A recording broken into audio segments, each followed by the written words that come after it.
没白天没黑夜的，这些煤全被他们倒腾到日本去了。这可全是中国人的血呀！这一次一定要摧毁它。矿上的弟兄们早就盼着这一天了。今天要让日本人好看了。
共産党軍が上士官を攻撃中です。どこの共産軍だ。おい、上士官を繋がらない？すぐに繋げるんだ。無駄です。軍部との電話でさえ繋がりません。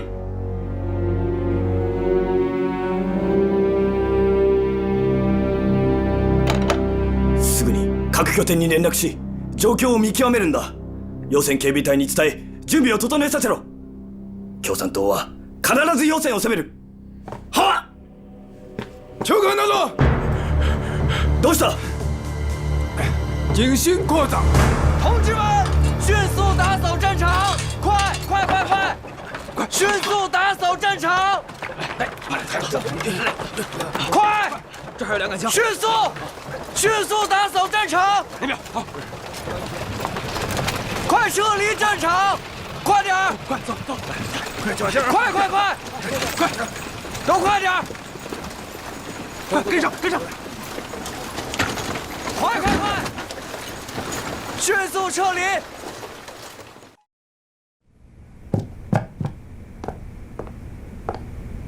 どうした？鉄道生態線の至るところ、86の衝撃局だと電話がありました。至るとこってどういうことだ？もっと詳しく言ってくれ。具体的な状況は分かりません。生態線全線との連絡は閉ざされているからです。直ちに独立大工旅団を生態線に引き返せ。大工旅団の37連隊は管轄下で共産軍の狙撃を受け動けない状態です。第39連隊も8度後の襲撃で出動できません。トンフールの西端の36、38、40段の拠点も攻撃を受けました。ならば本洋の独立第16旅団は、奴らは大工旅団とほぼ同じです。今のところ源平あたりに駐在した第3旅団はあまり襲撃を受けてないようです。ならば第3旅団を増援させてみてはどうだ。同フロの北端が一区破壊され、彼らは南へ移動できません。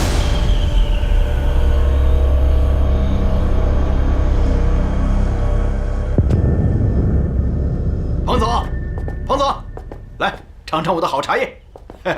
哎，副参谋长，哎，尝尝。好嘞，好嘞，好嘞。你怎么还留着好茶叶？哎，也不早点拿出来。哎呀，打胜仗了嘛。彭总啊，这次战役可真是四面开花呀！啊，而且精彩纷呈。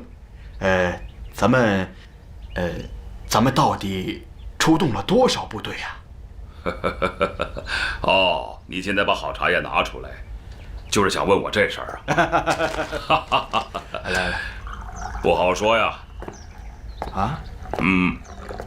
八路军总部只要求直接参加破袭正太路作战的兵力不少于22个团。哦，对其他交通线，比如说啊，这个平汉路、同蒲路，并没有数量上的明确要求。就像冀中军区吧，他们的根据地被日军分割成了好几块，能否及时接到命令都说不准，更别提同时参加战斗了。不过，我想这次参战部队一定会大大超过总部的要求。日寇在华北横冲直撞，你说这如果人手少了，还真怕拖不住这头野牛啊！还真是头野牛呢。彭总，副参谋长，战报已经统计完毕。至8月22日，参加本次战役的部队：正太路30个团，平汉路卢沟桥至邯郸15个团，同蒲路大同至洪洞段12个团，一共是105个团，都超过100个团了。不管100几个团，我看呢，就叫百团大战。好，就叫百团大战。报告，司令员，他们抓了2个日本人。日本人在哪儿呢？在院里。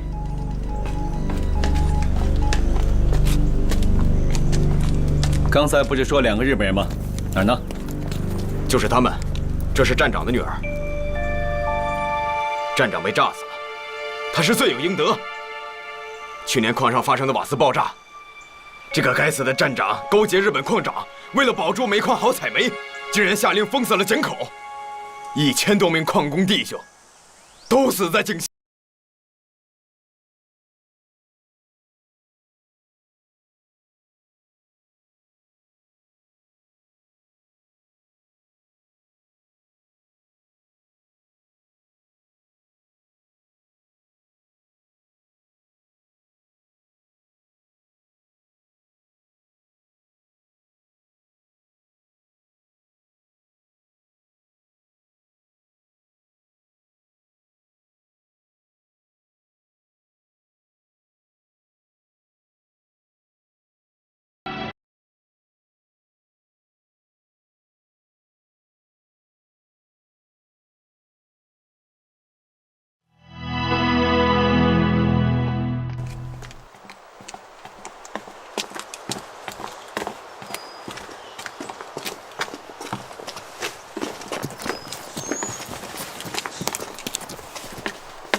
聂司令员，我们杨司令员要我把这2个孩子送到这里来。怎么回事？当时我们冲进矿里，经过一个房子的时候啊，听见里面有2个孩子的哭声，我就把他们2个给救下了。我也没想到他们是日本人，可后来他们2个一直哭，说的话我也听不懂。这个时候我才知道是日本人。当时我就想把他们扔在那儿给不管了，可后来一想，他们2个毕竟是孩子，我就给，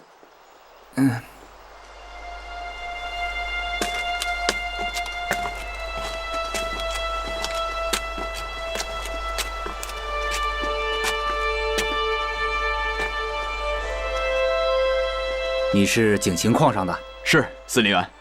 司令员，一直是他们给我们带路，后来啊，所有的矿工都参加了战斗。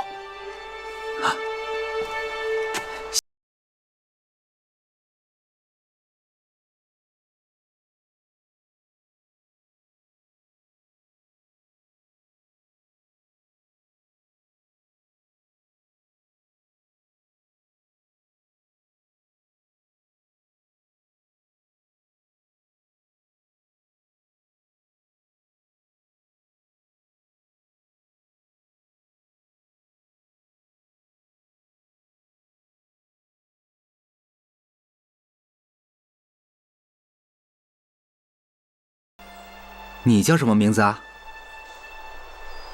おじさんにお名前を。加藤由美子。他叫加藤留美子。报告，真乖啊！司令员，彭老总来电，给他们找点吃的吧。是，司令员。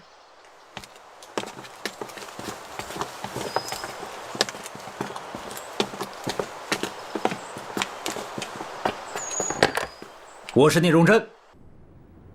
聂荣臻同志，你们已经很好的完成了任务，你们可以执行下一个方案。好，我们按总部的指示办。好。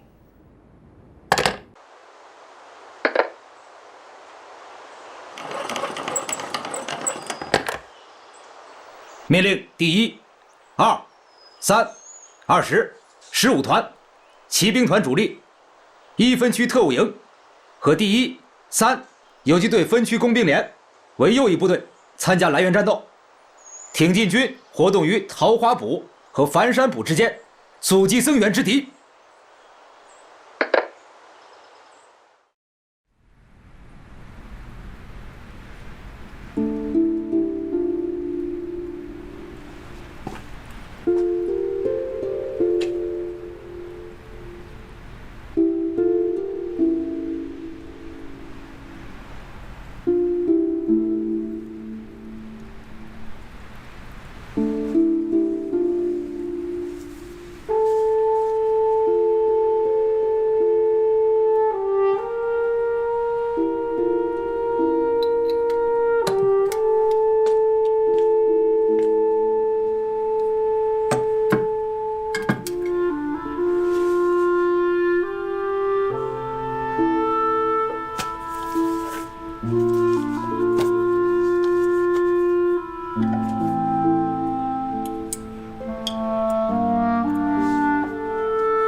日本军官士兵诸军，日伐横暴，侵我中华，战争延绵于兹4年矣。此次我军进击正太县，收复东王省，带来日本弱女2人，其母死于炮火，其父于矿井着火时负伤，经我方救治无效，不幸殒命。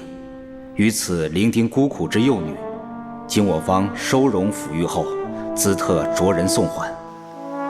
我八路军本着国际主义精神，治人治义，有始有终，必当为中华民族之生存与人类之永久和平而奋斗到底，必当与野蛮之日伐血战到底。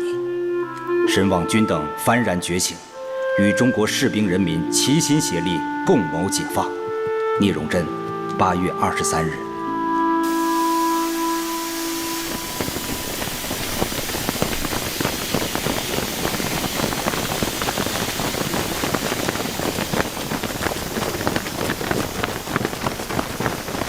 5、6歳の日本人の子供2人連れてきました。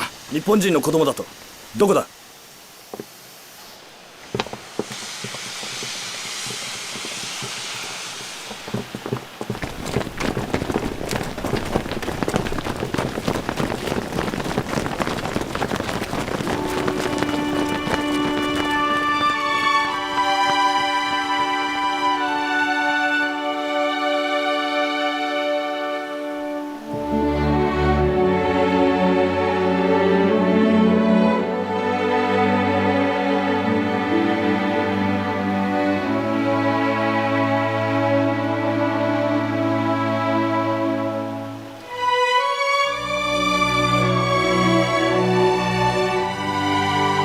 この民族には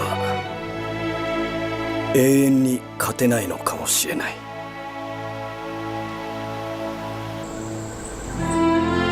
由于我参战之全体指战员忠贞于中华民族与人民，英勇用命，果敢进击，在各交通线，特别是正太线上，已取得血战之伟大胜利，无限欣慰，特传令嘉奖。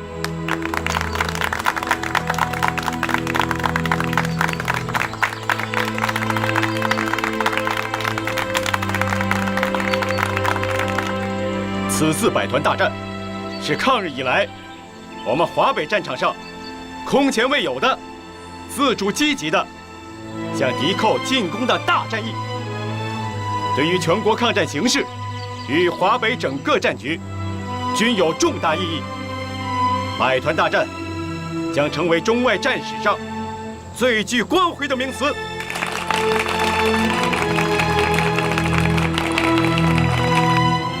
望全体将士发挥最大之决心、毅力与耐力、顽强性、机动性，以再接再厉之精神，在现有续战胜利之基础上，猛烈扩大战果，完成战役任务。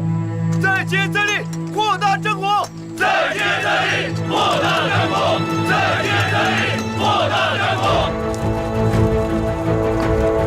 百团大战破袭了日军华北方面军控制的平汉、津浦铁路北段、北宁、正太、平谷、北口、苍石、德石等铁路公路的全线和平绥、同蒲铁路的大部，多次中断交通，断其补给，并拔出了深入抗日根据地的一些据点，从而沉重地打击了日伪军的囚笼政策和巩固华北占领区的企图。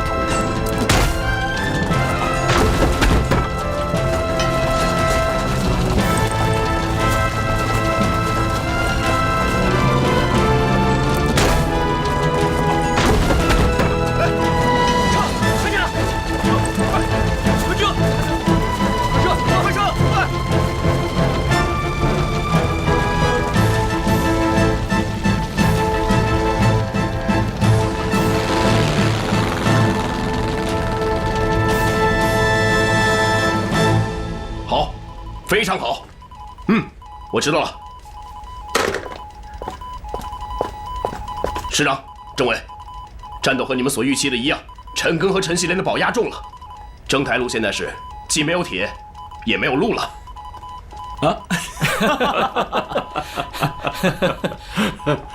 好。西大線を中断。東風路を中断。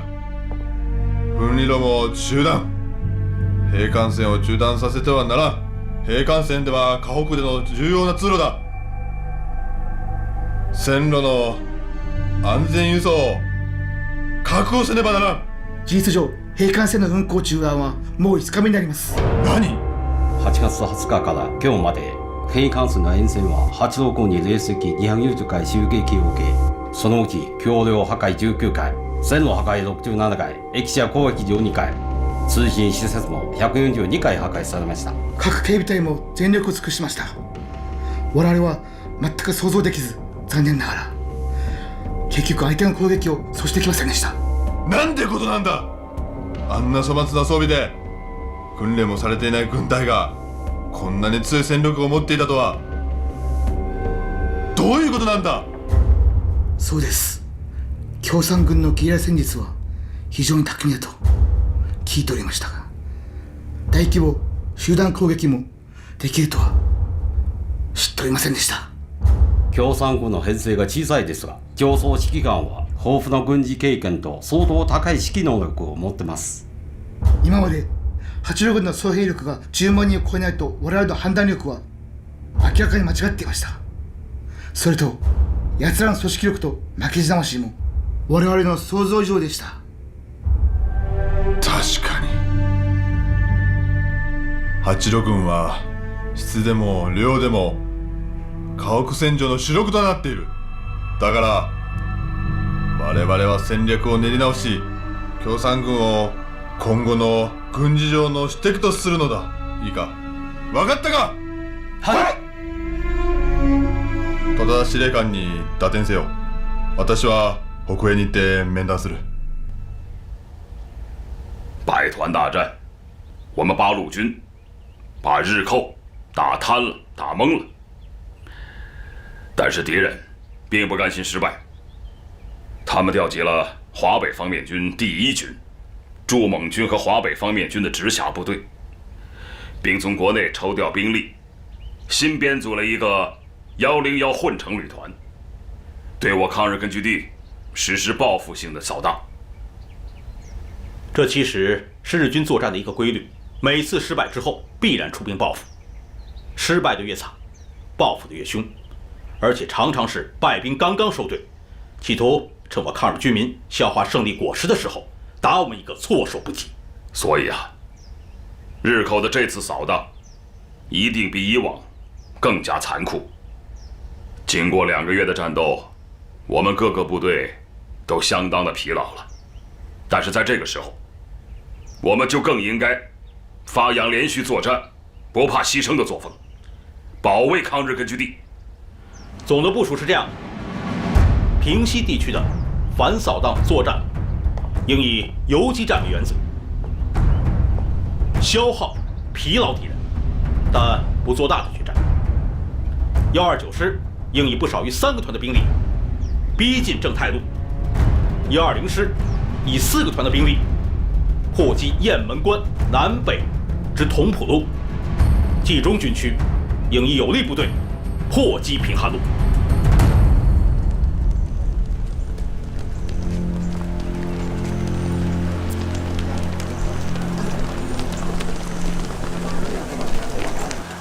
部队的部署啊，我看就这么定了，啊。哟，彭总，赤兰同志啊，你这是要跟随后勤部一起转移吧？啊，是啊。宝贝，我的宝贝又要睡小木箱喽。哎，什么小木箱啊？哦，孩子小，我给他钉了个小木箱。行军转移的时候啊，就让他睡在木箱里边，又安全又方便。你想得很周到嘛。嗨，周到什么呀？这孩子出生都那么长时间了，连名字都没取。今天大家都出发了，我还在这里等着，就是为了让他给拿个主意。要不然，这一分开，又不知要过多长时间了。哎，对了，干脆，咱们现在就让彭总给孩子取个名字吧。好啊。哎呦，给小孩起名字我可不在行啊。就让您来吧。我想想啊，刘伯承师长给他的孩子起名叫刘太行。既然咱们这里属太北军区，哎，我看小家伙啊，就叫左太北，怎么样？左太北。他出生在太行山北路。咱们战斗在太行山战场，这个名字好，就叫做太北了。嗯，谢谢彭总。哎，好，你也抓紧准备吧。啊，左权同志，这次反扫荡斗争，晋察冀边区是主力，要把党政军民充分的全都动员起来。啊，另外，把部队集结在适当位置，准备彻底消灭掉1、2路进犯之地。是。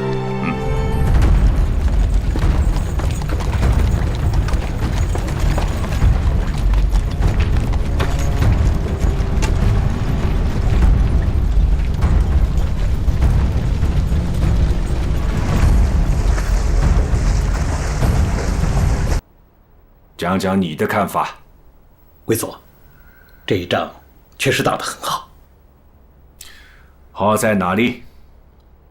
这一仗打击了日寇的气焰，从那几天的日伪报上来看，确实是把日本人给打晕了。但是也把我给打醒了。这几年，政府一直在应对着日寇，收获了对他们的往返。中共短短的几年间，一下子跑出来了百团大战，这还没算上他们在山东的主力115师、新四军及各地的散兵游勇。如果再加上这些，他们该有多少个团，多少人马？两位都计算过吗？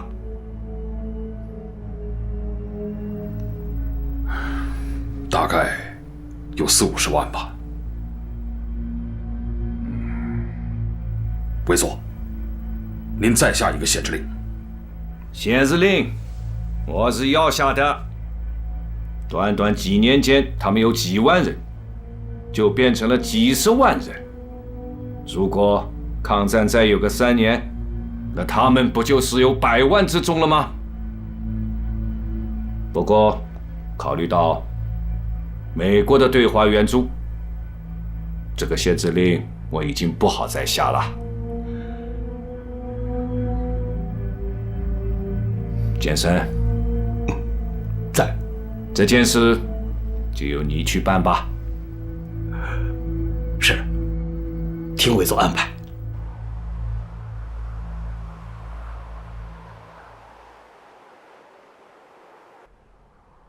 现在的情况，要比原来恩来电报中讲的还要严重。他们说我们幼儿不及，可是就在今天，我们的八路军还在前线进行了一场大的战役。我们的战士们在前方流血牺牲，可是他们却要求我们在黄河以南的八路军、新四军全部撤到黄河以北。这说明了一个什么问题呢？国民党企图消灭我们的野心从来没有变过，这一点共产党人必须要清楚。何应钦、白崇禧他们发来的号电再次说明了国民党的这个态度。不知道啊，同志们有没有注意到，这一次期限是1个月。他何应钦搬个家那是可以的，可我们是好几十万人呢。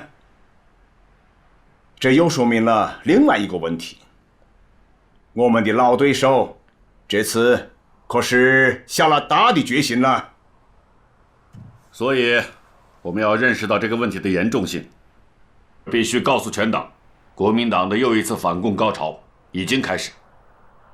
因此，我们必须要认真应对。要告诉我们驻重庆、西安、桂林办事处的同志们，一定要跟国民党人说清楚，讲明道理。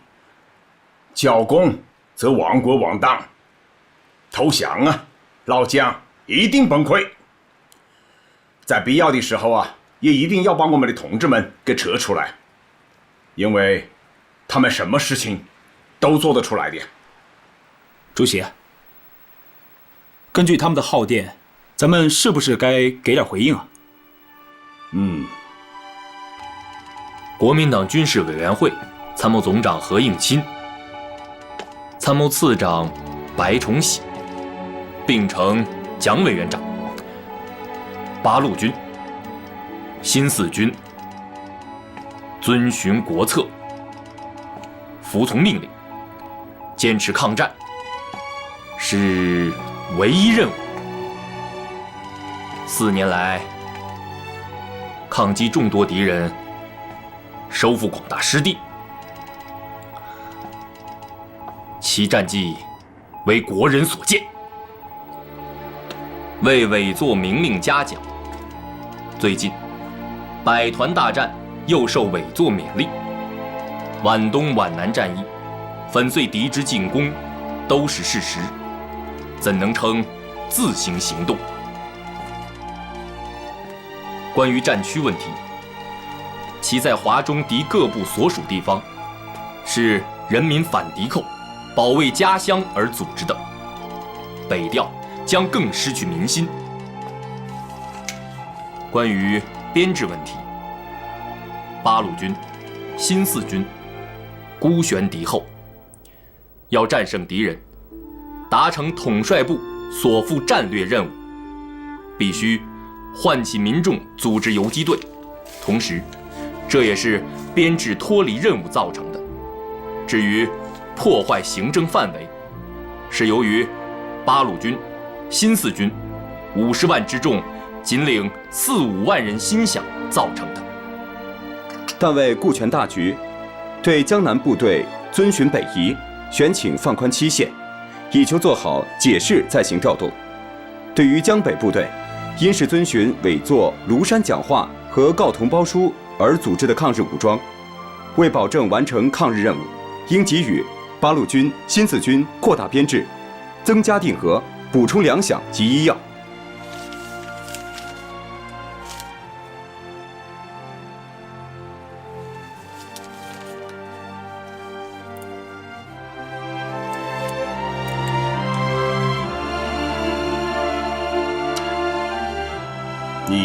朱、彭、叶、湘民意发送，将电文发给《新华日报》。是。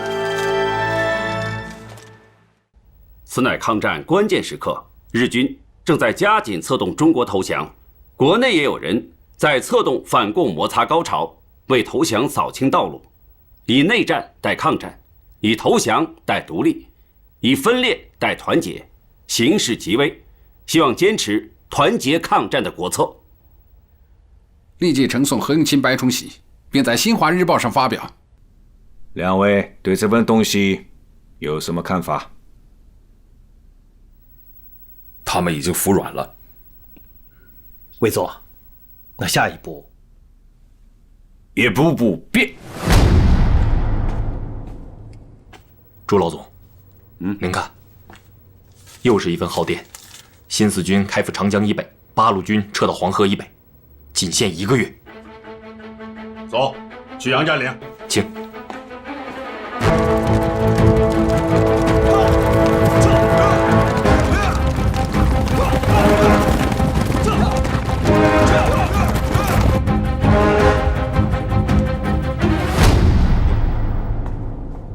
报告主席，几点？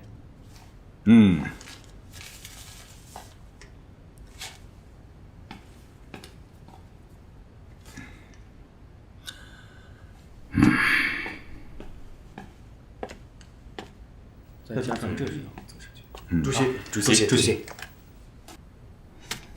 皖南，我们已经做了让步，其他地方寸土不让。芜湖、宣城、青阳，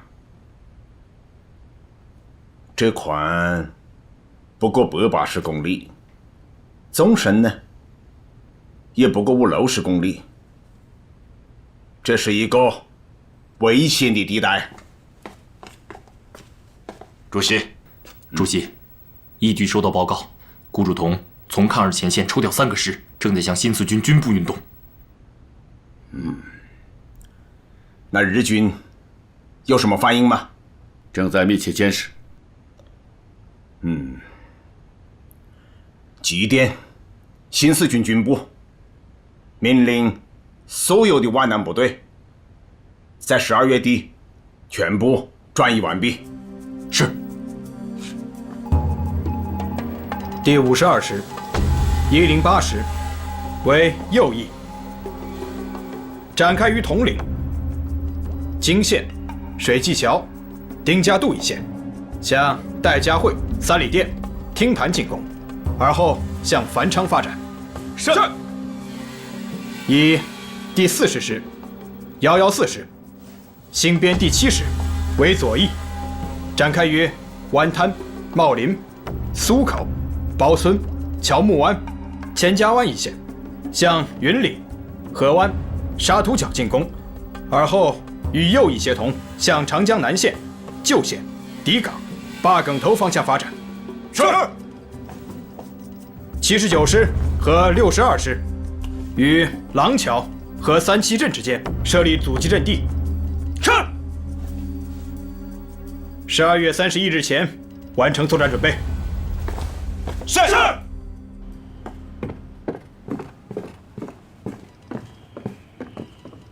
国民党は我が軍の正面から7個師団を引き上げました。どこに向かった？安徽南部であります。中将の考えは？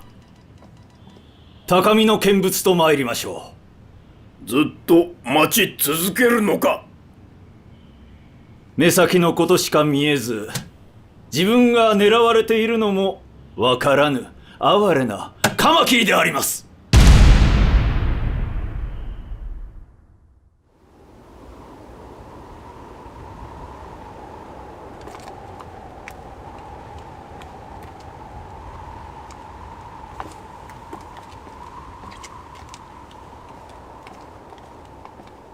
首长好。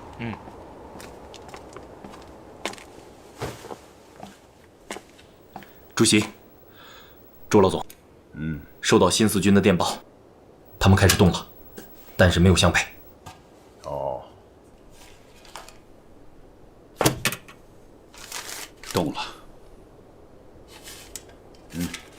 我们心急如焚地等了2个月，他们总算是懂了。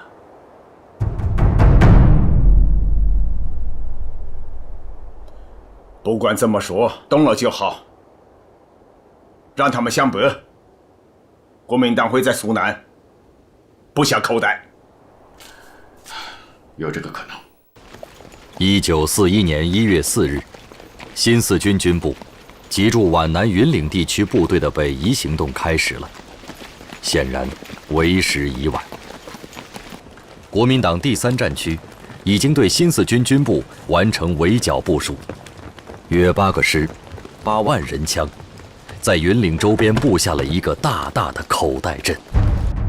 不对呀，这不像是北方名将的打法。再这么走，不就进入咱们的包围圈了吗？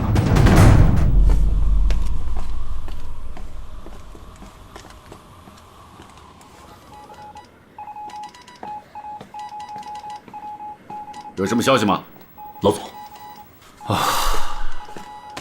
主席。哎，情况怎么样啊？报告，基地。念。他们改变了行动方向，不是向苏南，而是向西南。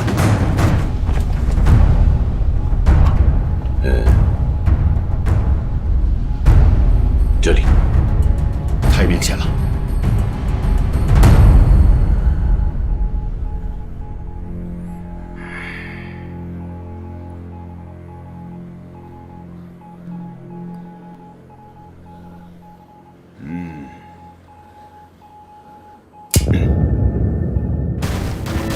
元月6日，国民党第3战区司令长官顾祝同部奉蒋介石命，对北移新四军采取行动，严令彻底加以肃清。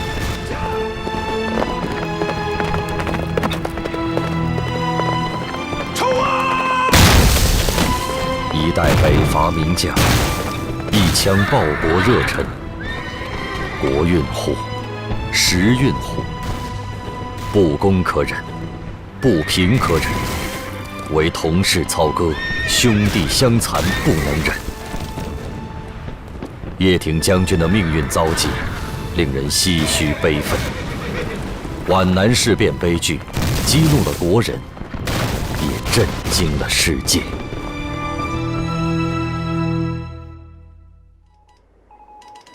给周恩来夜间营发电。是。我新四军东进，行进至太平，进县兼至茂陵，遭国民党军重重包围。已过6日，突围不出，望给予国民党方面交涉，即日解围，防我军东进北上。同时告知各方面，国民党有意破裂，应敦促国民党改变方针，以维护抗日统一战线之大局。请转告蒋先生，让他下令立即撤围，否则必须承担一切后果。如果他愿意背上破坏抗日统一战线的骂名，可以走下去，我们共产党奉陪到底。周先生，你不要这么着急嘛，也不用发火嘛。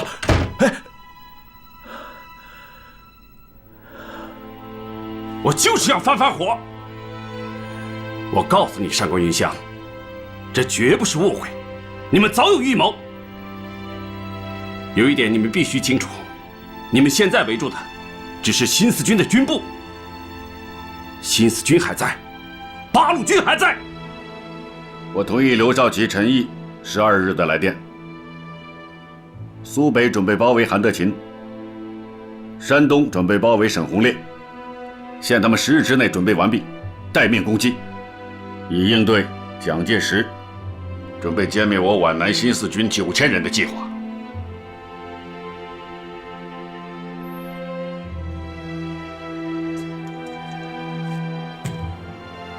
如果我们皖南的新四军被他们消灭的话，那我们就赶紧、彻底、全部的歼灭韩德勤、沈鸿烈部队，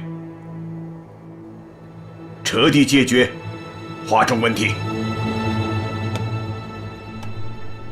为负周恩来，我的意见是：一，毛宁方面可以停止进攻，这已经不是问题了；二，新四军可以走苏北，但必须执行以下几个条件：一，部队过江之后，不可以和韩德勤的部队发生摩擦；二，需继续北上往河北去，但不可以盘踞；三，新四军过江之后，可以发弹10万，并加军饷；四，希望他周恩来叶剑英能转告前方，勿将此事件扩大。那委员长，周恩来他懂得的。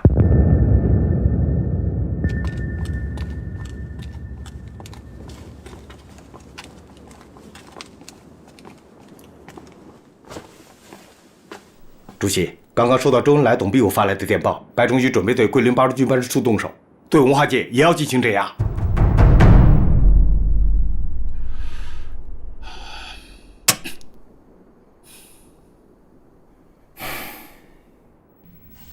委员长，这是以朱德、彭德怀、叶挺相应民意发表的抗议。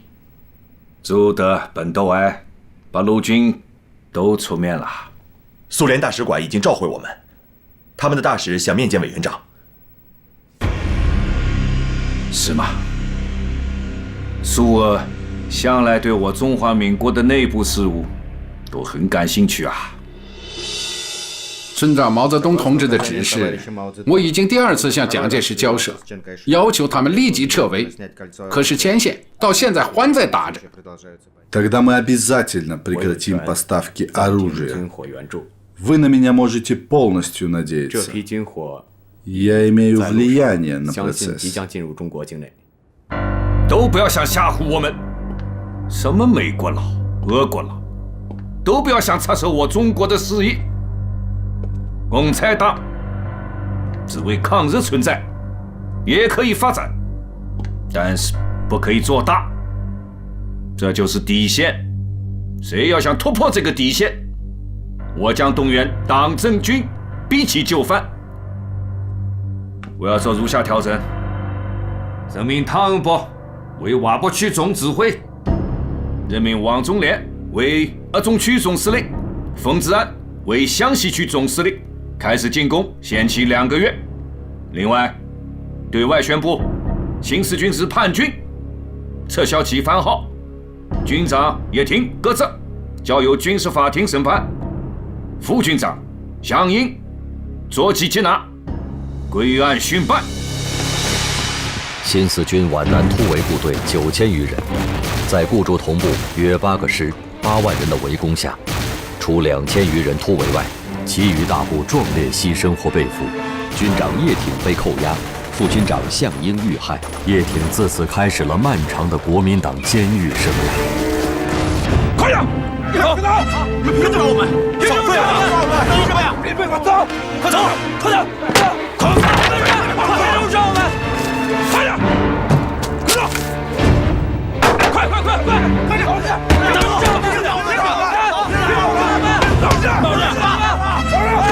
而此前此后，国民党顽固派还制造了雀山、博山等惨案，屠杀了成千上万的中共党员、八路军、新四军官兵与抗日志士。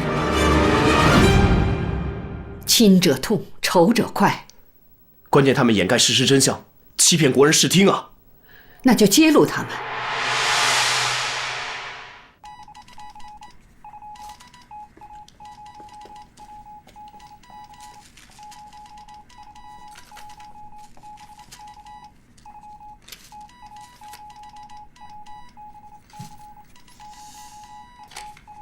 同志们，我还是那句话，我们要用革命的两手对付蒋介石反革命的两手。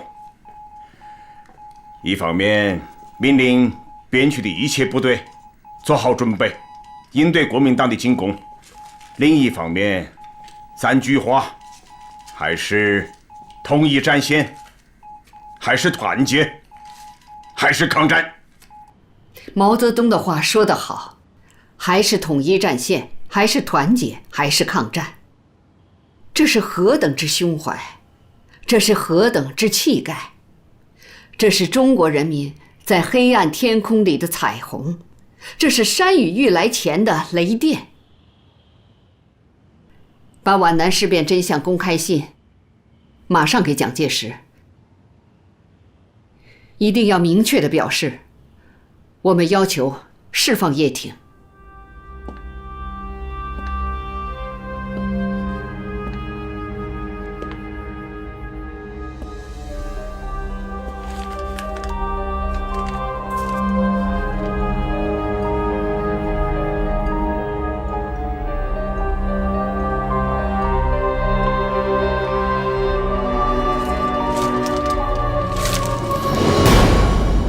告诉他们，这封信如果公开的话，我就杀了他。虚张声势，我就不信他们敢动一个北伐名将。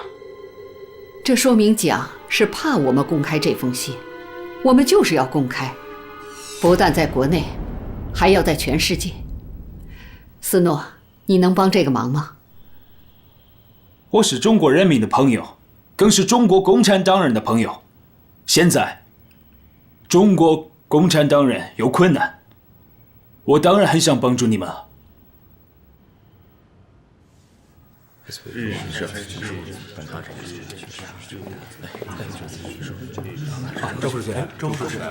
都到齐了吧？到齐了，到齐了，到齐了。好，党中央充分地研究了当前的形势，蒋介石已经下了与我党破裂的决心。这与当前国内外的形势是分不开的。日本国内有些人在向蒋介石要橄榄枝，在我们国内呢，投降派的苗头也在上升。所以蒋介石做出这样的决定并不奇怪。根据刘少奇建议，毛泽东同志主张，在政治上要全面揭露蒋介石的阴谋，在军事上先取防御战。另外，组织决定撤销部分办事处，干部迅速撤离。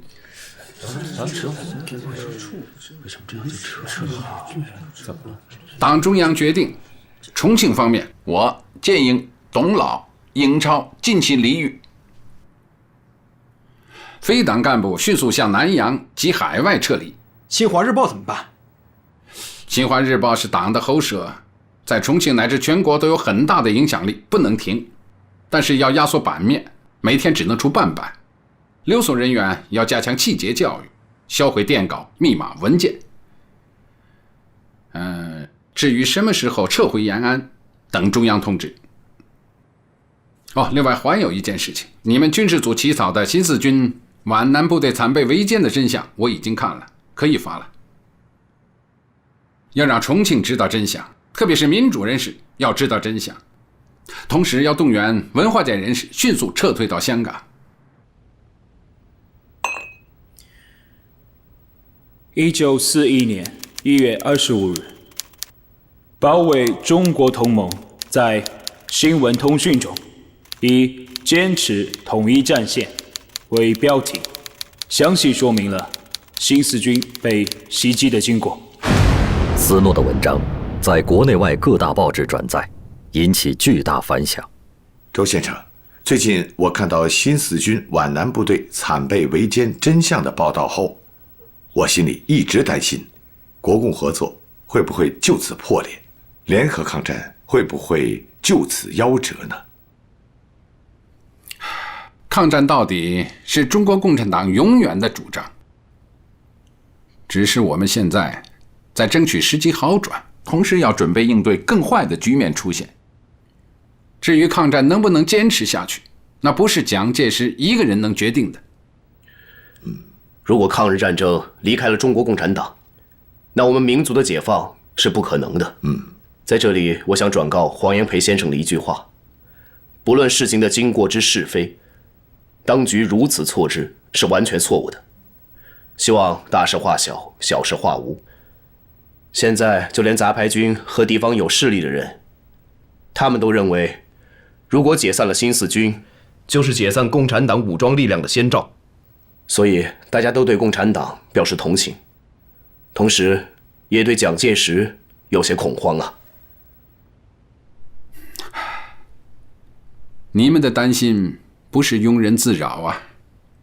谢谢你们对共产党的同情。不是同情，是支持。对，是支持，是支持。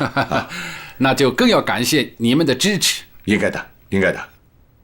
周主任百忙，那我们就先告辞了。告辞。好，告辞。好，请留步。好。我认为这样的动作是很不好的，那首先就激化了。他们是共产党的朋友啊。是吧？给孙子的信发出去了吗？已经发出去了。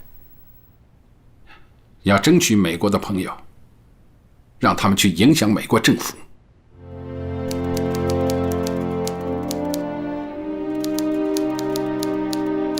Well, I'm very surprised about the incident, but I must say that my opinion on the matter is... Mr. President.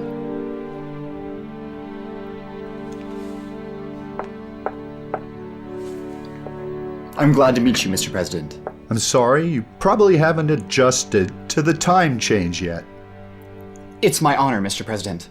Well, let's get started. Snow wrote a report on China's situation in southern Anhui. His report differs from the report of the China ambassador. I'd like to hear your opinion. President, I will give you the best realistic situation as I was in southern Anhui at the time. Excellent. It is exactly what I want. Now, just go ahead and tell me as much as you possibly remember about exactly what is going on in that area. It may not be detailed enough, Mr. President, but I will tell you everything I know to the best of my ability. And in that place and at that time.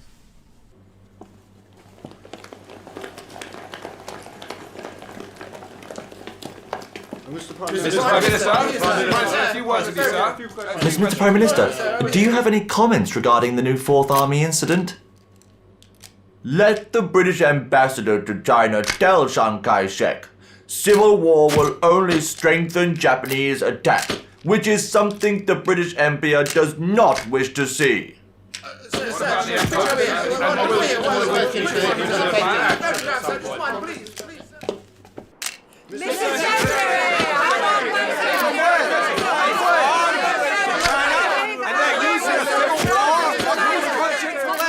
Allow me to answer your question.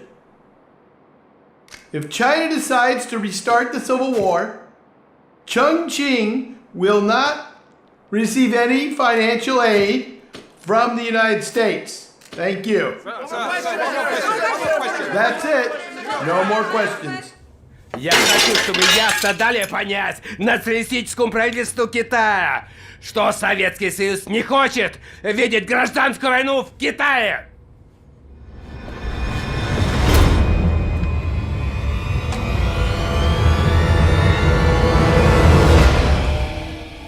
毛泽东丢了7000人，倒让全世界的人都来同情他。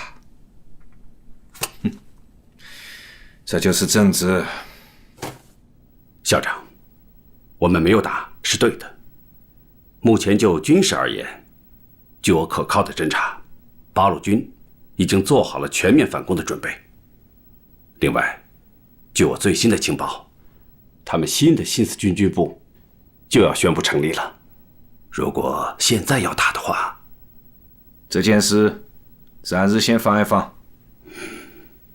但有2个人必须处理：刘亚子开除党籍，那个叫斯诺的外国记者驱逐出中国。是，校长。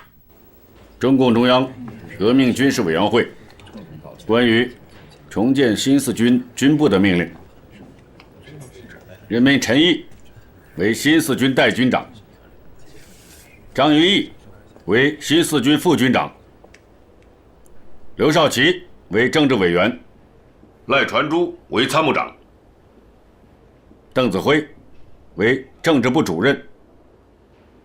主席，朱老总，这份命令要不要报重庆？不要。在蒋介石对于新四军的问题没有满意答复之前，八路军停止一切对他的城堡，包括战报。我们也不向他们申领经费。他们若有来电，八路军办事处可以接收，但是不回复。1941年1月25日，新四军新军部在盐城成立。华中的八路军、新四军统一整编为新四军的7个师和1个独立旅，共9万余人，成为坚持华中抗战的中坚力量。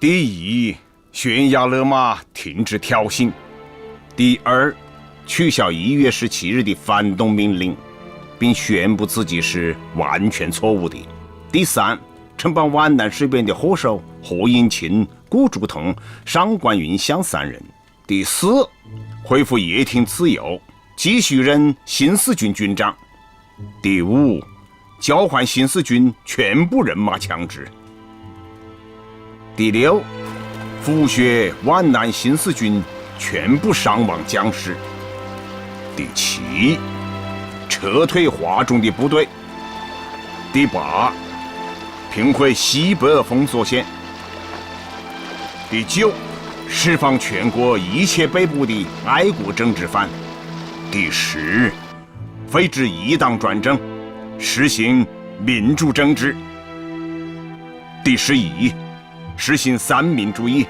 服从总理遗训；第12，逮捕各亲日派首领，交付国法审判。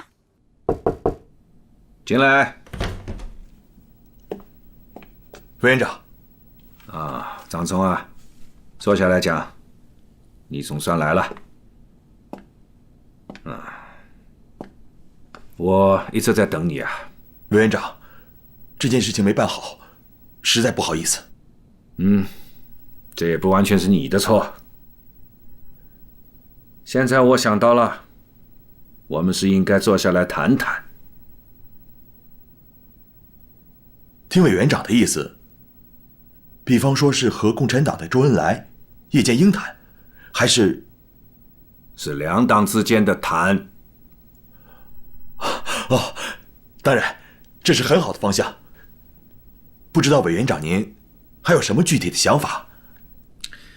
叫周恩来、叶剑英去转告他们，我同意他们去江北，也可以考虑新四军编入八路军。新四军编入八路军，是蒋委员长不看报呢，还是代理没有把这一重要消息报给蒋委员长？新四军军部重建，听说日本东京的报纸都已经发布了消息，蒋委员长不知道？这件事，委员长真的可能不知道。装聋作哑吧，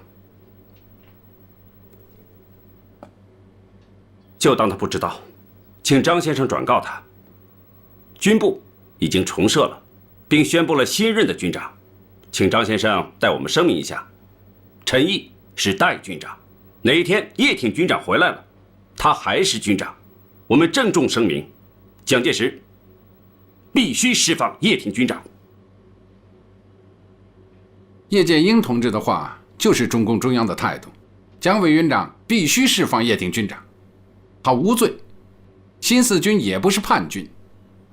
要想恢复两党谈判，有一个条件，不同意12条，无谈判可能。这个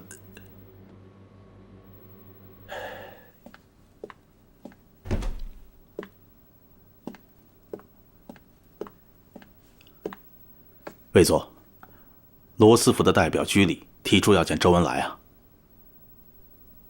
罗斯福的代表？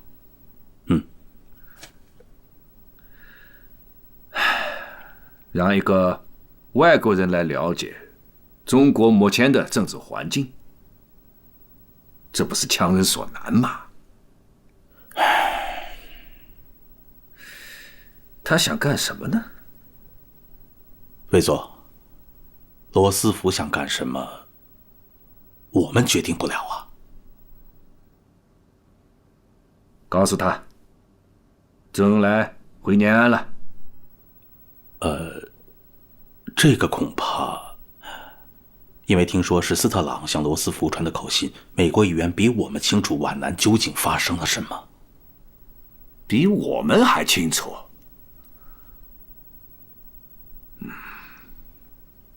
让他先去见吧。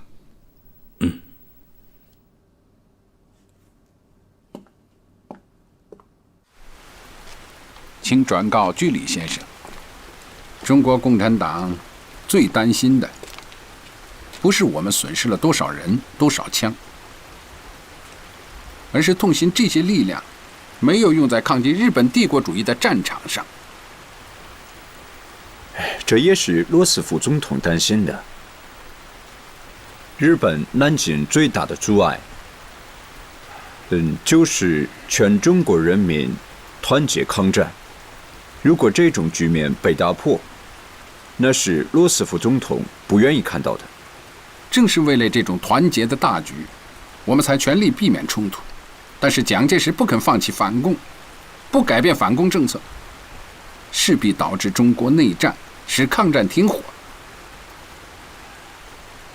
日本是一定要南进的。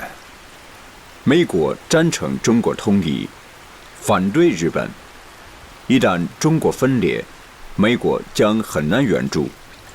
当然，蒋介石他们在没有内部和外部的压力下，是肯定不会改变什么的。我同意您的分析，但是蒋介石还没有明白。请用茶。I really talked enough today. 我已经讲了很多了。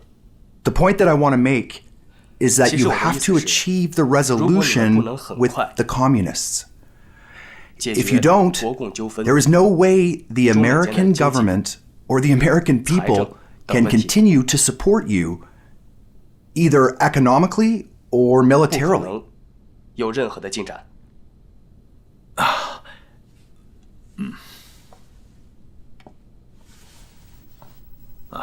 请。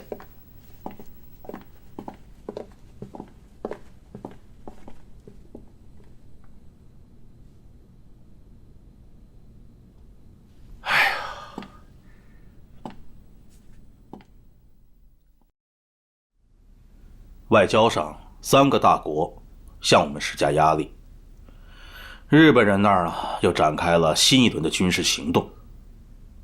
共产党在政治上是全面进攻啊，真是让人心忧啊。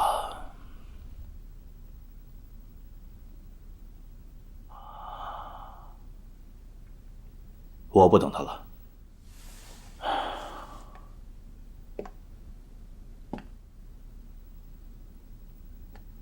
建峰，他心里装的没一件顺心的事情，你好好的照顾他。知道了。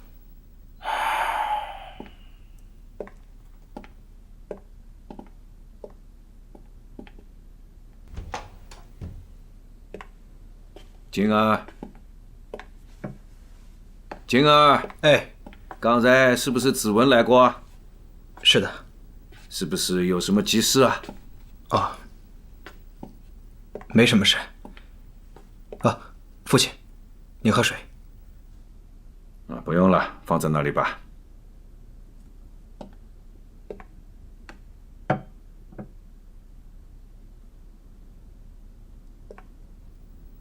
很难吧，父亲？中国的汉字里，难就是难，不要加个很。可以放共产党一马吗？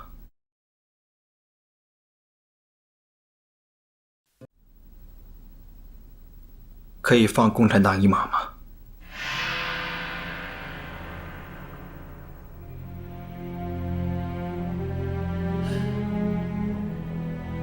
静儿啊，如果因为你懂得一些俄语看过几本马列的书，我可以原谅你。但如果从政治上来说，你就应该好好的学习了。请父亲赐教。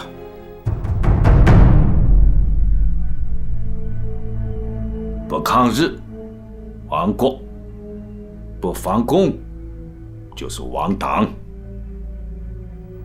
怎么讲？日本和中国开战，就是要灭亡中国。东北就是一个最好的例子。不抵抗，就等于是死。满洲国是什么？是另一个国家的意思，是日本的附属国。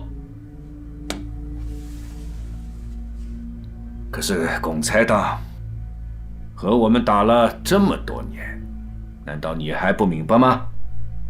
去看看他们的党章就晓得了。不做大可以共同抗敌，做大了就是统一我们。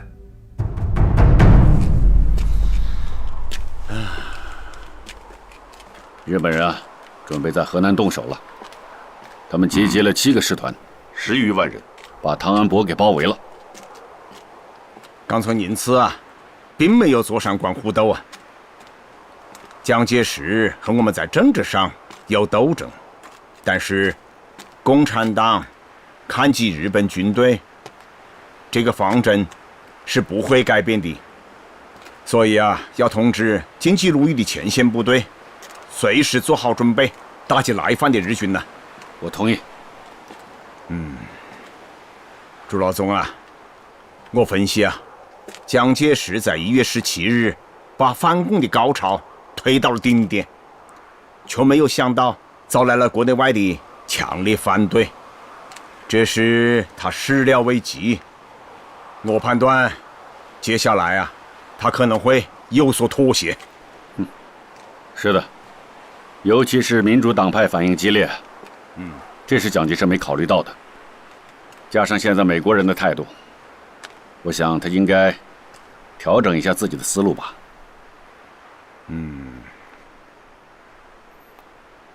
那么咱们也得改变一下自己的思路啊。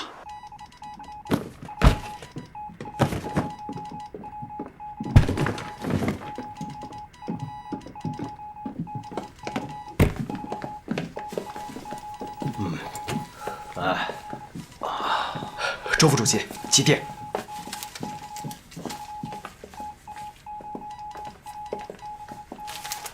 啊，来，大家都过来一下。来，我把毛泽东同志刚刚发来的电报给大家传达一下。毛主席说，以我观察，他们非求得一个妥协办法不可。敌人进攻得如此之急，1月17日命令如此不得人心，他们的计划全部破产，参政会又要开了，非想个办法更加于他不利。好，党中央再讲下一步棋。破坏抗日的大局一定是不得人心的。我想，毛泽东同志一定是想到了即将召开的第2届全国参政会。参加参政会的人员名单是在皖南事变前10天公布的。本来呢，我们是有7个人要参加，毛泽东同志是要和你们一起参加的。原定是3月1日召开，没有想到发生了皖南事变。可是我们提出的12条至今没有得到明确的回复，你们说我们还能参加吗？是不能。我听美国的朋友说，罗斯福代表居里留在重庆没有走，就是为了观摩这个大会的。如果我们不出席这个大会，那蒋介石就无法向民主党派和罗斯福交代了。民主党派给我出了个主意，沈钧儒、黄炎培他们对我说，我们以参政员7个代表的名义，将12条作为提案交给大会。哦，那要谢谢他们啊，给我们出了一个十分高明的主意啊。怎么会弄成这样啊？这分明是共产党的彻底决裂呀！哎，你再去找周恩来，人家既然把12条提到了参政会上，我们应该有个态度才是。既然提到参政会上，人不参加会议怎么讨论？又怎么表决？世杰兄，你是真不明白吗？人家是让委员长新表态，他们不信任我们。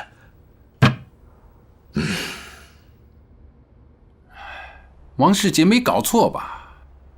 接受12条是我们参加议会的条件，他不明白吗？我们都明白，但是参政院谁说了算？是委员长啊，没有他的态度不行啊。要不，我约委员长，你们当面谈谈。这么多天来，政治压迫之严重，可以说接连不断，无理以及，实属忍无可忍。那也得忍啊，周先生，您是知道的，委员长这个人是吃软不吃硬，搞不好他会翻脸的。还没翻脸吗？现在所做的讨伐令，全国清党，逮捕八路军办事处各地工作人员，封杀《新华日报》，这还不算翻脸吗？至于见不见的，毫无意义。还是让我们涉过黄河的那一老套，还能有什么？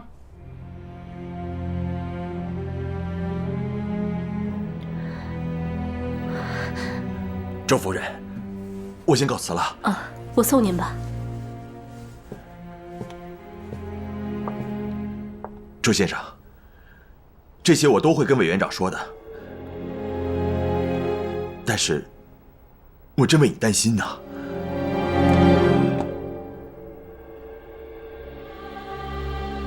谢谢你。这边请。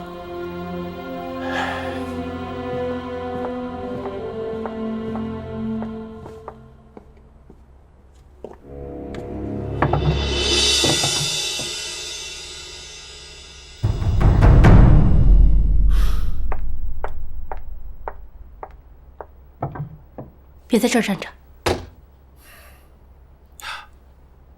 现在我就算躲到防空洞里，也不安全。你先忙吧，我给中央写份文件。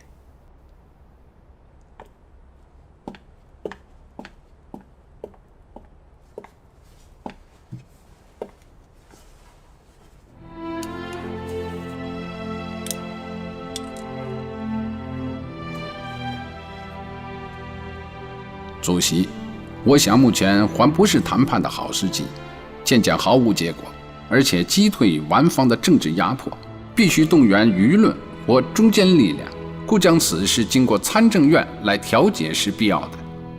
我一切都准备了，即他捕杀讨寇，毫无所惧。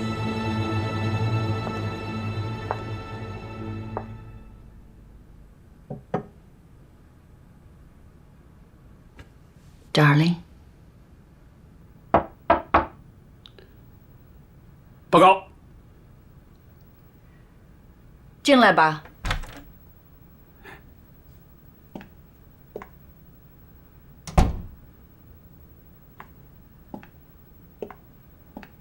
校长，夫人。Darling。啊，于孬。在。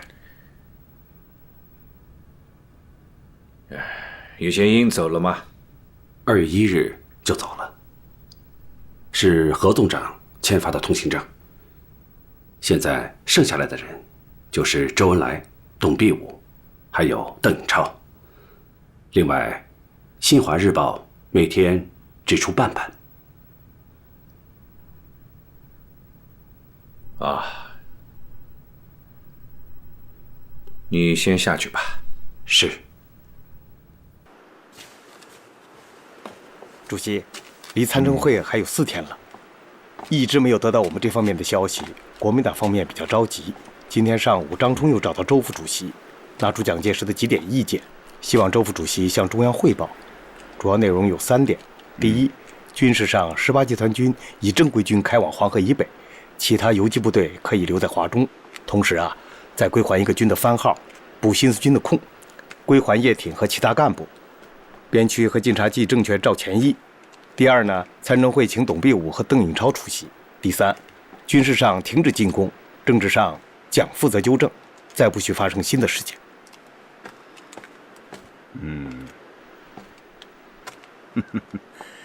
看来啊，国民党方面已经是走投无路，软下来了。哎，还得再给他们加码。给恩来同志发电报，除非12条能够满意解决，并求有保证之前，绝不参加参政会。这口吻不等同破裂吗？责任在国民党，我们为挽救破裂，故提出12条。还有个消息要告诉你，我可能要回去讨论12条，做些完善。这12条公函能收回吗？董必武、邓颖超能出席会议吗？不可以。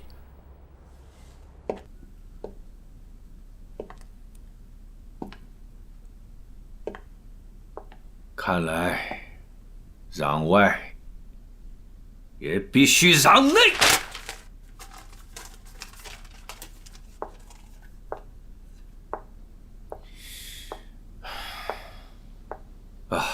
Darling， 我想，我们还是应该让一步。这真是很奇怪啊！现在全国乃至全世界的新闻记者都在关注重庆这件事，我看他们并不是关注什么参政会，而是关注共产党是否能够参加参政会。是啊。如果共产党不来参加我们的会议，那我们就把他们请到家里来。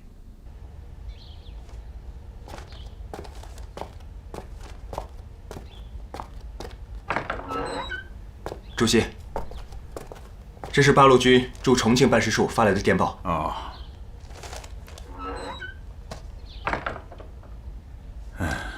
国民参政会在重庆召开了。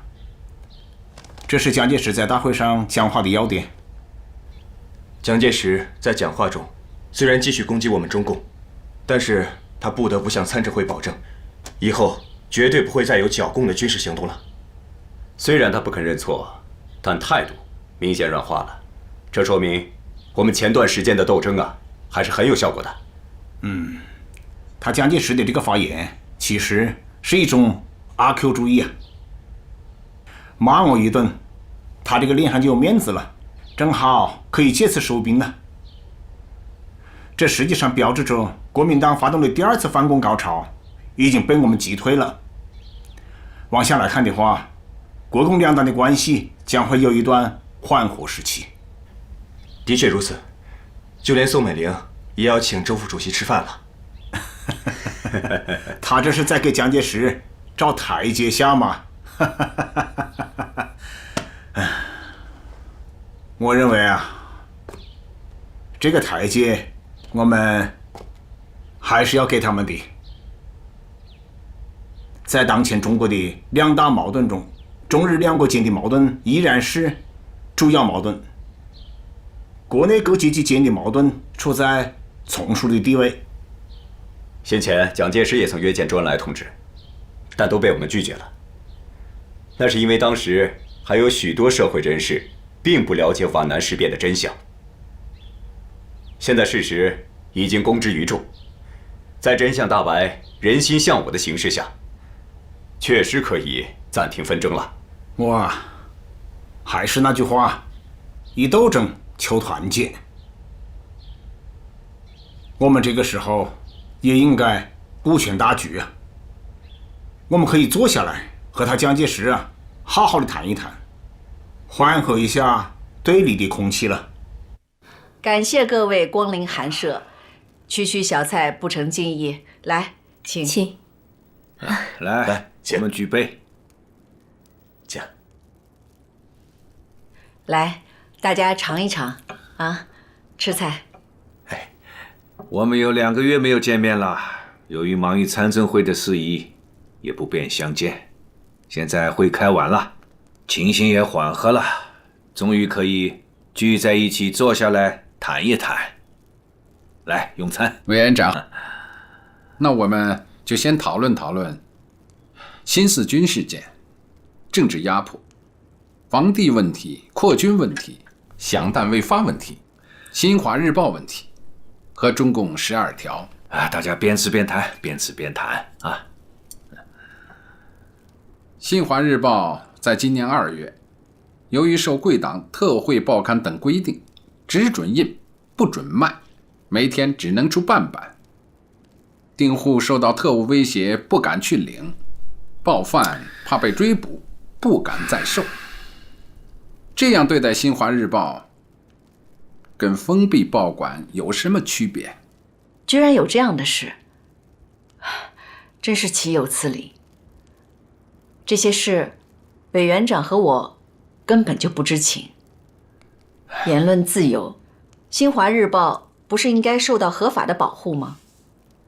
夫人说的没错，可是我第18集团军驻各地的办事处不断受到压迫，贵阳警备司令部将我部8人带走，高级参谋李一涛被拘留，西安办事处汽车队、兵站、仓库多人被捕，这些事难道夫人也不知道吗？夫人对这些事情当然是不知情啊。不过恩来，刚才你讲的那些部队驻地以及军队多一点、饷弹多一点，这些都没有问题。前提是你们必须要服从中央的命令，这些就容易解决。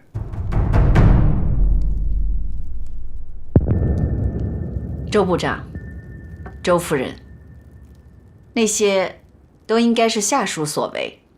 委员长以前不知情，现在知道了，他一定会解决的。可是这次的皖南事变也非常的严重啊。我在参政会上已经明确的讲过了，皖南事件不牵扯到党派与政治，以后也不会再有剿共的军事行动。目前国民政府以及全国的广大民众的头等大事，那就是要一致抗日，并要惩处那些民弱的败类及头等的汉奸党。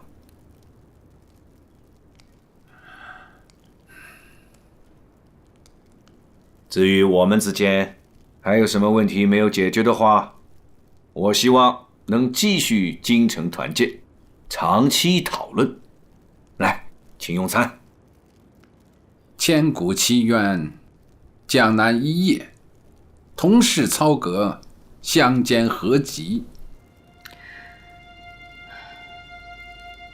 委员长，皖南事变只会让新四军和华中抗战根据地走上新的一页，新四军也只会成为共产党领导的指挥的队伍。从此以后，这麻雀恐怕要满天飞了。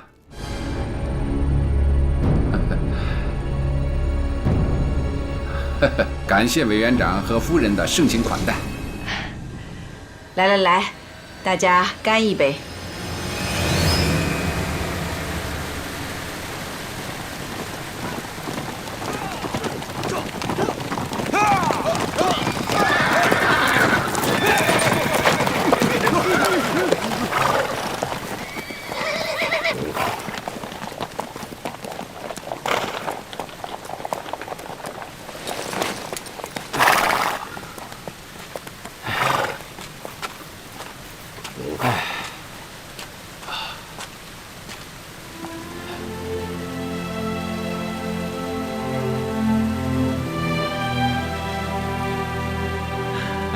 朱老总啊，咱们又一关过去了。哦，是个大难关啊！我们进行了20年的革命时间，有很多东西啊是需要总结的。不过呢，现在我们的党已经到了快要自评的时候，否则我们就无法完成中国革命的任务，也无法完成战胜日本帝国主义的任务啊！说得对。哎，我们要急于统一全党的思想。我觉得我们应该改变我们学习的方法，灾难深重的中华民族100年来，其优秀人物的奋斗牺牲前赴后继，摸索救国救民的真理是可歌可泣的。但是，直到第1次世界大战和苏联的10月革命之后，才找到马克思列宁主义这个最好的真理，作为解放我们民族的最好武器。中国共产党的20年，就是马克思列宁主义的普遍真理与中国革命具体实践日益结合的20年了。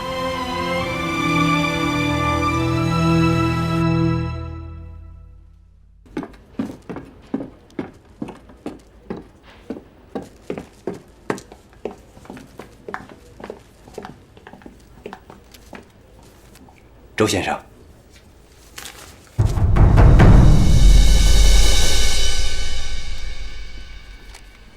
来，写得真好啊！是啊，这就是马克思列宁主义的普遍真理与中国革命具体实践啊。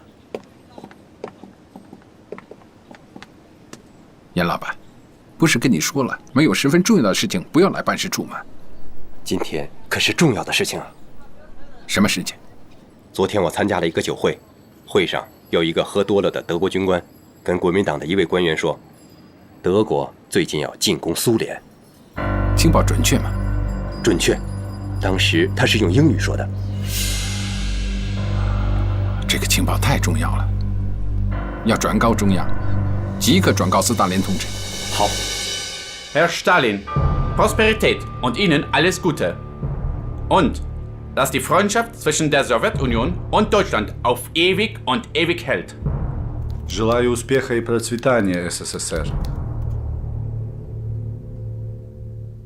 Я верю, что между нашими великими странами всегда будет мир и взаимопонимание. Ich glaube fest, dass unsere beiden große Nationen.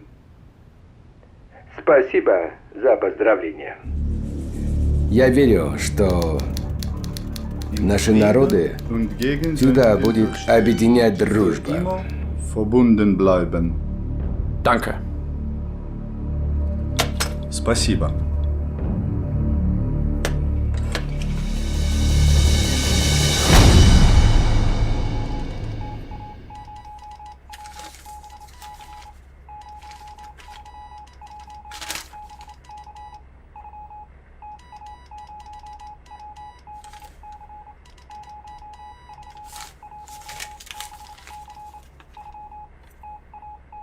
德国要入侵苏联？不会吧？他们可是在1938年8月23日，这苏联莫斯科签订了苏德互不侵犯条约的，这怎么可能呢？这是有可能的。这是为什么呀？因为他们是帝国主义。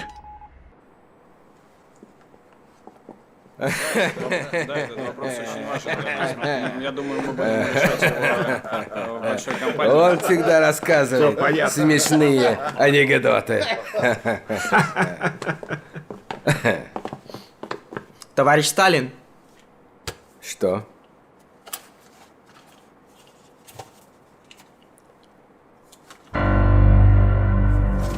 Ну-ка посмотри. Что ты думаешь, такое возможно? Это очень непростой вопрос. Но я доверяю нашей разведке.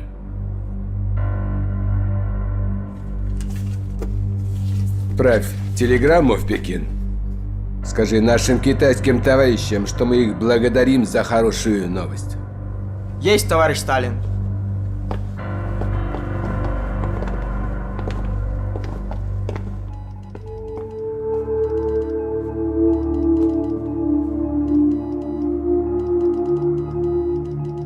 Unser neues Hauptquartier, die Wolfschanze.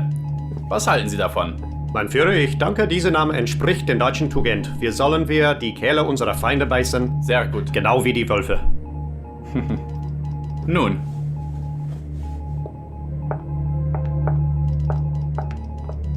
Danke sehr. Bitte sehr. Helfen Sie mir doch bitte beim Schreiben eines Briefs an einen Freund.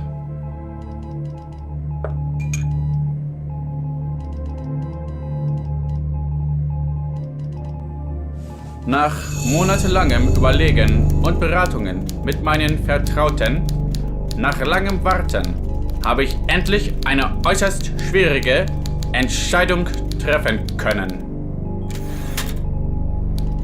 Der Engländer ist bald besiegt. Er gleicht einem Ertrinkenden. Aber sie haben immer noch Hoffnung. Mit Grund. Die Zerstörung Frankreichs war den britischen Kriegstreibern ein gutes Beispiel. Denn sie haben gesehen, was im Bereich des Möglichen liegt. Man bemüht sich nun, einen Krieg gegen die Sowjetunion voranzutreiben und der Deutsche wird der lachende Dritte sein. Was ist das denn? Ach, ausschalten! Sie da bloß aufgelegt! Das ist ein niedriges, ein verhöhnendes, ein absolut absurdes Lied, was Sie mir da aufgelegt haben! Warum? Ich will, dass dieses Stück auf ewig verschwindet! Ewig! Ich will es nie wieder hören!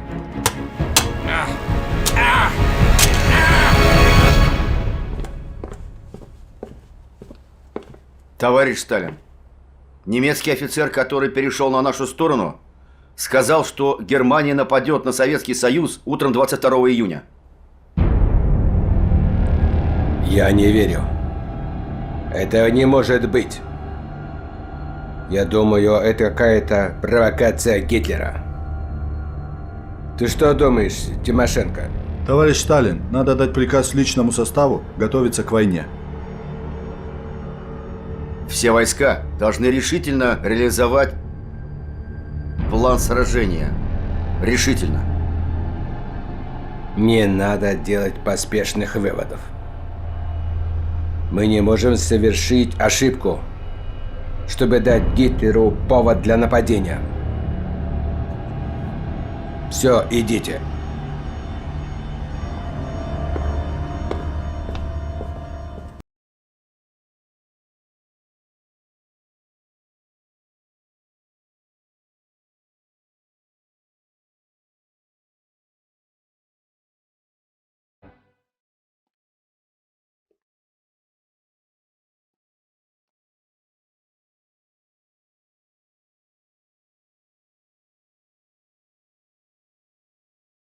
Неужели и правда к нам пришла война?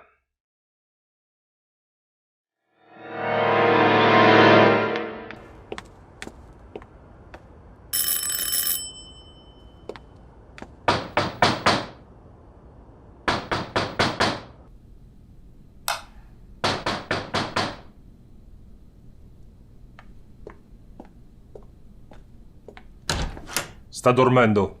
Per favore, svegliatelo. Ho una notizia esplosiva da dargli. Vieni pure.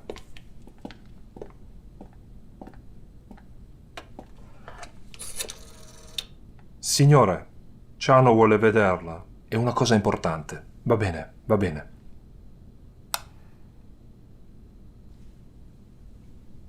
Cazzo! Mio re Benny è addormentato! Chi è? Chi è? Ci sei? Sono Ciano, ho delle cose da informarti immediatamente. I tedeschi di venire qua! Hitler! Ah! Che cazzo vai, Hitler? Mi chiamo tutte le volte lo fossi su e fottesimo cane di guardia. Chi c'è? Chi c'è? È molto importante. Vengo a fare rapporto. Dammi.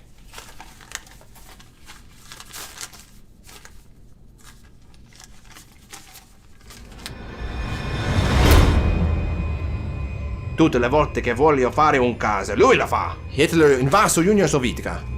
Prima o poi incontrerà l'Unione Sovietica, non la Francia. 1941年6月22日凌晨3时30分，德国空军出动1200余架飞机，其中水平轰炸机510架，俯冲轰炸机290架，歼击机440架。同时向苏联西部边境4个军区发起突击。希特勒闪电夺取苏联的巴巴罗萨计划开始了。Немецкие самолеты уже бомбят Киев, Минск, Иркутск, Хабаровск, даже Казахстан. Поэтому все воинские части начали мобилизацию. По сведениям Кузнецова, Северный, Черноморский и Балтийский флота готовы к сражению. Все готовы к сражению. Все готовы. Алло, товарищ Сталин. Алло, товарищ Сталин, вы поняли меня? Товарищ Сталин.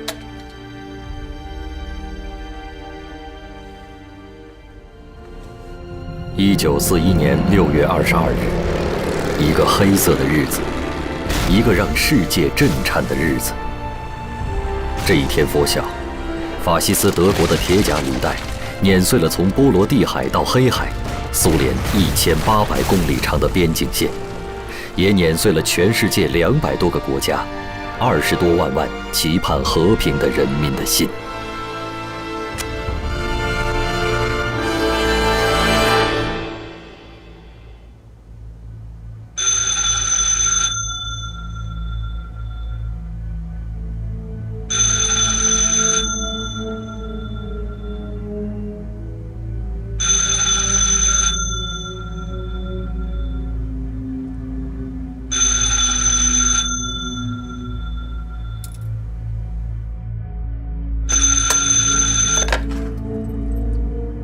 Товарищ Сталин, немецкие войска в большом количестве пересекли границу нашей страны на северо-западе и юго-западе.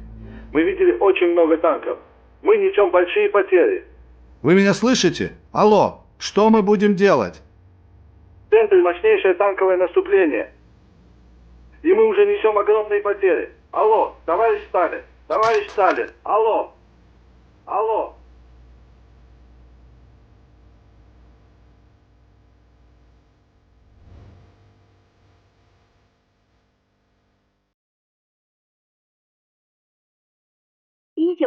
年6月22日，德国向苏联宣战。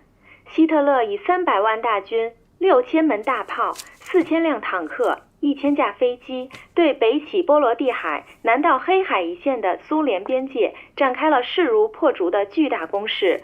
德国坦克和步兵师像浪潮一般涌入苏联境内，在短短1个星期里，德军突入苏联境内600公里。这一消息震惊了世界，美国总统连夜飞回白宫结束。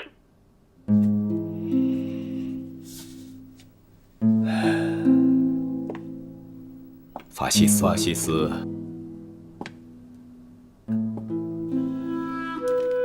西斯是这样的。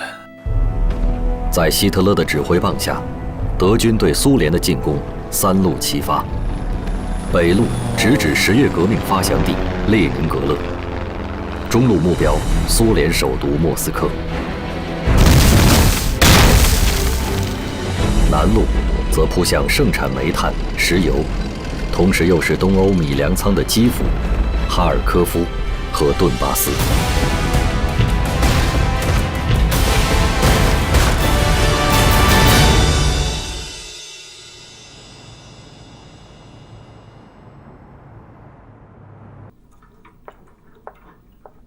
Mr. President, we warned Stalin 6 months ago, but he didn't pay much attention to the strategic situation or to the outbreak of the war. Stalin trusts too much the non-aggression agreement he signed with Hitler. But he forgot the person he was dealing with used to be in prison and has a criminal record. He's a rogue. We need to unite against Hitler in all actions. Hitler is dangerous not only in Europe, but also on the American continent. Any action against Hitlerism should be united.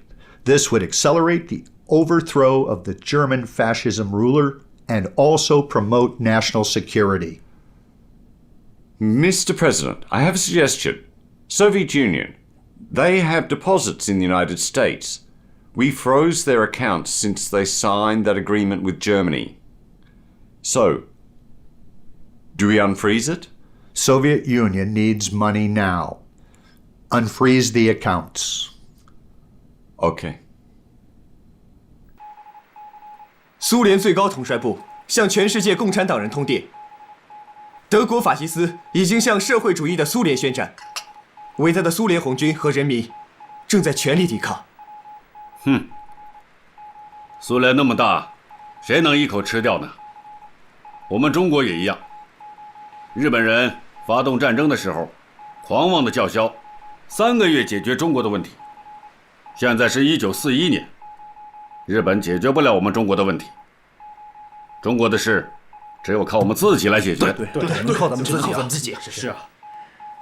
想当年啊，拿破仑也是发动的夏季攻势，可是到他打到莫斯科的时候啊，已是满天的大雪在等着他。这个大雪啊，可不是让他拿破仑去欣赏，而是把他的入侵大军全部送进了坟墓啊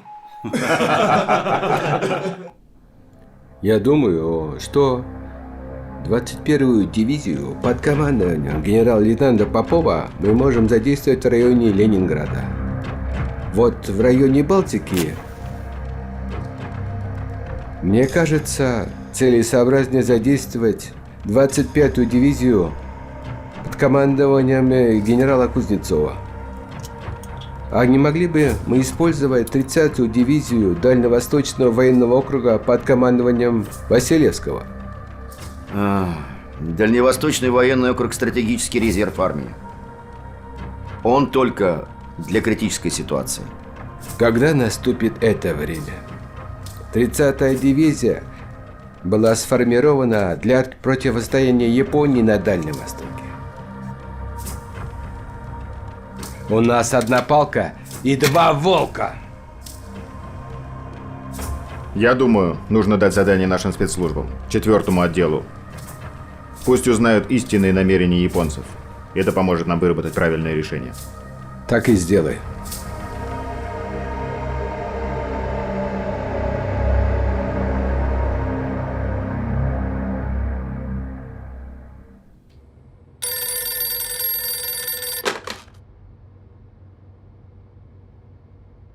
Good afternoon, Mr. President.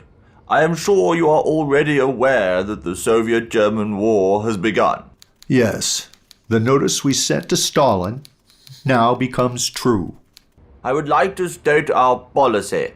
Any individual or country that opposes the Nazis will receive our aid. And any people or country that supports Hitler will be our sworn enemy. In the past 25 years, no one has opposed communism the way I have. America has decided totally to support Russia's against Germany. Let us learn from this experience and put more effort to work together to fight the enemy.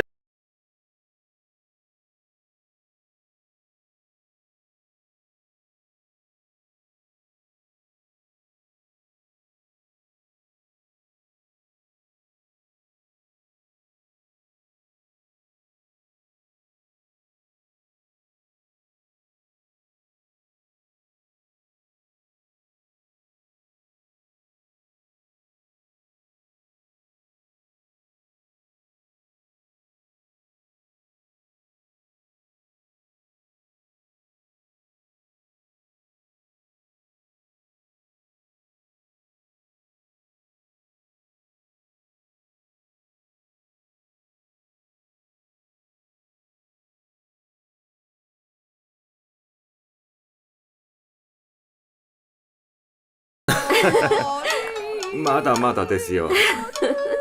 変わるよ。君はとても可愛いです。何？う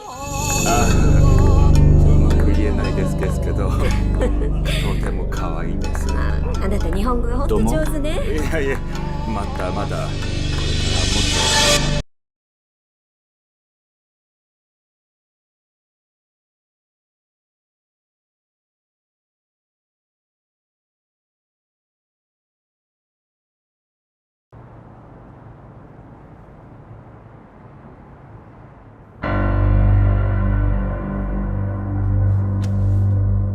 東京に確かにソ連赤軍のスパイ組織があり、しかも20以上のスパイであることが判明いたしました。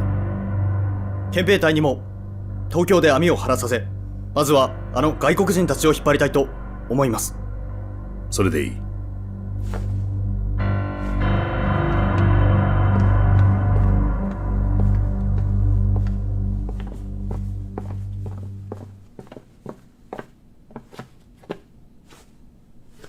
閣下、今まさに千載一遇の好機であります。日本とドイツは東西両面からソ連に侵攻するべきです。